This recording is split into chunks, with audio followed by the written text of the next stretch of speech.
Eh, di ba produkto may points?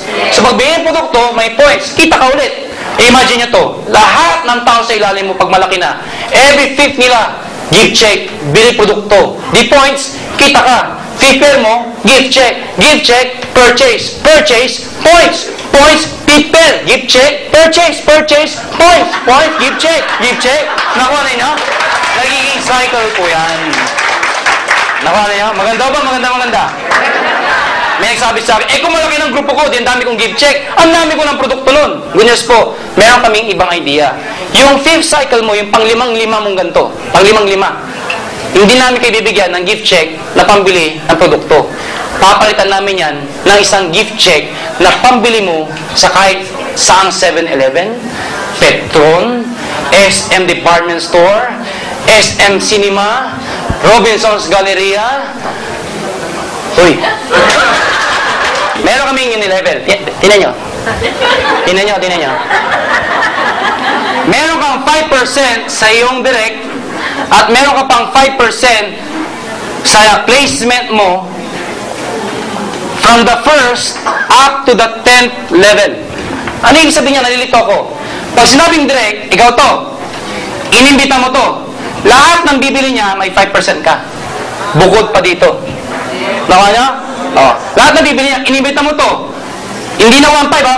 Bukod doon sa 1.5. Basta bumili ng produkto, may 5% ka kasi ikaw nag-imbita. Nakuha niya? Okay. Ano naman yung 5% from placement to first to the 10th? Ano yung sabihin yan? Ganito yan.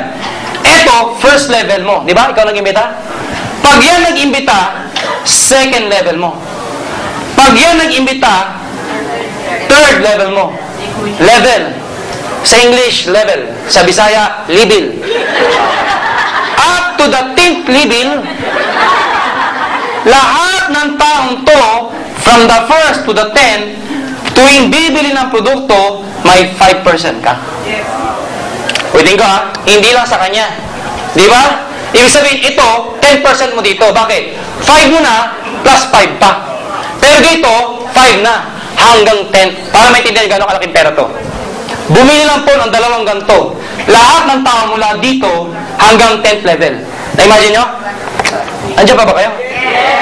Nag-imbita. Nakuha nyo? Up to the 10th level. Lahat ng taong yan, bumili lang ng dalawang ganito. Lahat yan. Magkano kikitain mo? Assured ka sa 81,000 per month. Yes. Dalawa lang. Hindi pa kasama, ito, iba pa to. Ito isipin nyo. Ang sabi ko, dalawa. Kung binibili, 6. Ito lang. Bumili pa ng pampaputik. Luta tayo. Nagkape pa. Pag lumabas pa yung sabon natin, yung pabango.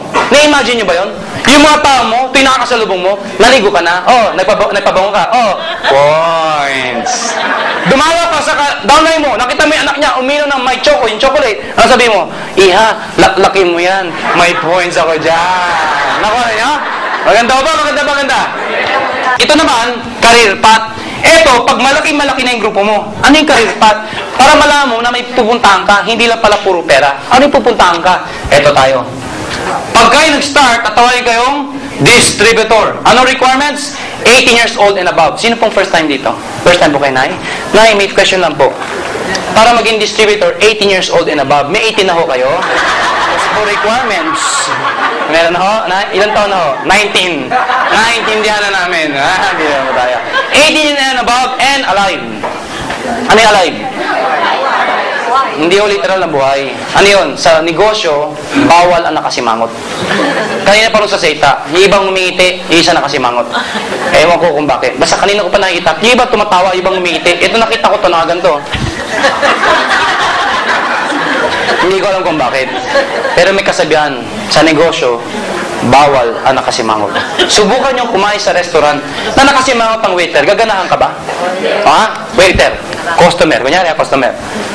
Miss, ano order mo? Ano pa? Gaganahan ba to? Hindi. O, tinan nyo Jollibee, McDonald's. Ang gandang training. Pagpasok mo, sasabi ng mga tao, ng mga crew, welcome to Jollibee, sir. Welcome to McDonald's, ma'am. Di ba? Kahit hindi ka kumain. Kahit umihi ka lang. Paglabas mo, thank you for coming. Come back again. Imagine mo yun. Tinahiran mo na, nagte-thank you pa. Gano'ng kaganda. Kaya tip lang, ngumiti naman kayo, ha? Pwede ba ngitian niyo katabi niyo? Ngitian niyo. Ngitian niyo kung yung katabi niyo, ngitian niyo. Kung nahihirapan kayong ngumiti, tip lang ako. Gayahin niyo ito. Minaster ko ito. May nagturo sa akin dahil ako'y supladong tao. Ngayon, nung minaster ko to, natuto akong ngumiti. Dahil sabi na pag palangiti ka, marami kang kaibigan. Alam niyo, pag uwi niyo mamaya, mga alas 12. Pumunta kayo sa bahay niyo. Pumunta kayo sa banyo. Ilak mo yung pinto. Humarap ka sa salamin. Tumingin ka sa sarili mo. Pag iba nakita mo, tumakbo ka na. Pag tingin sa salamin ngayon, believe me, effective to. You have to master this. 1 to 10. Maniwala kayo sa akin. Effective po ito. Tingin sa salamin. 1.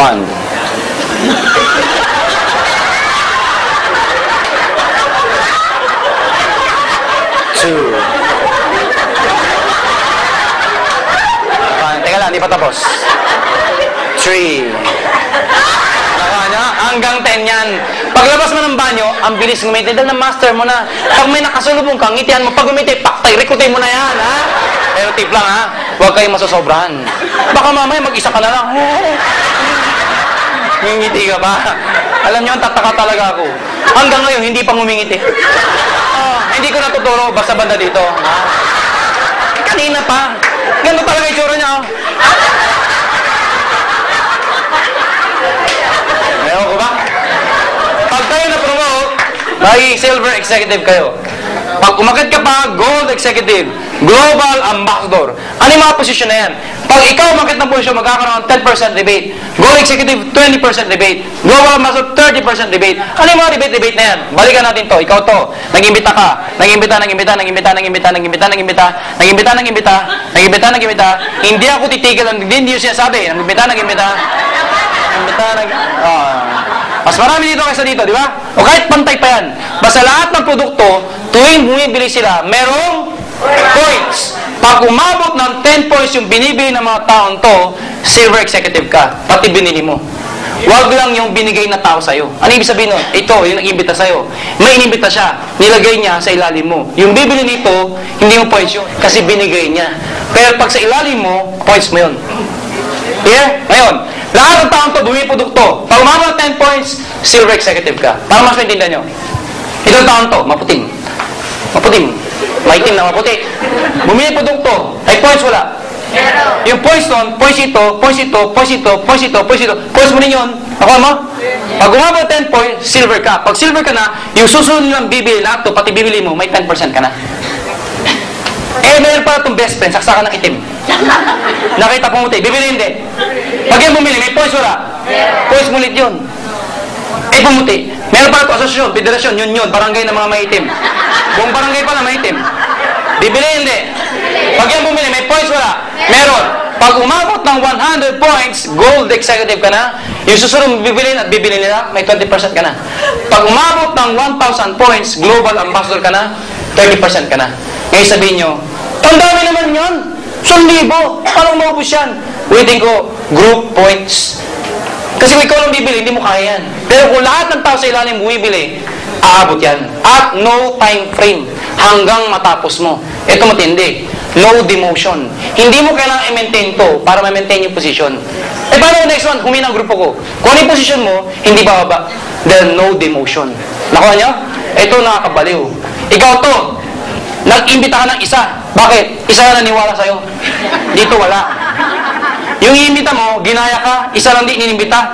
Puro isa. Mabuti na lang sa ilalim, may halimaw. Sino? Si nanay. Halimaw pala si nanay. Alam mo na yan. Ang dami inimbita, sumabog. Naging global ambassador si nanay. Good news po, lahat ng to, lahat yan, pare-parehong global ambassador. Dahil pwede ka makaimbita ng taong mas masipag sa'yo. Pag siya na-promote, mas makikita ni nanay. May 1.5 siya. Ikaw walang 1.5. Pero may overriding commission ka. Nakaya niyo? Maganda ba? Maganda. Ngayon, ay yung mga person na yan, saan i-base yan? Sa presyo ng produkto? Hindi. Sa points ng produkto. For example, isang global pack. Yung isang box na ganito. Naalala nyo? Pag bumili nun, magkano yun? 5,064 yun. Pag nag-reorder ka. Kanina 6,750 sabi mo dito. Hindi. Yun ay retail price. Pag member ka na, discounted ka ng 25%. Correct?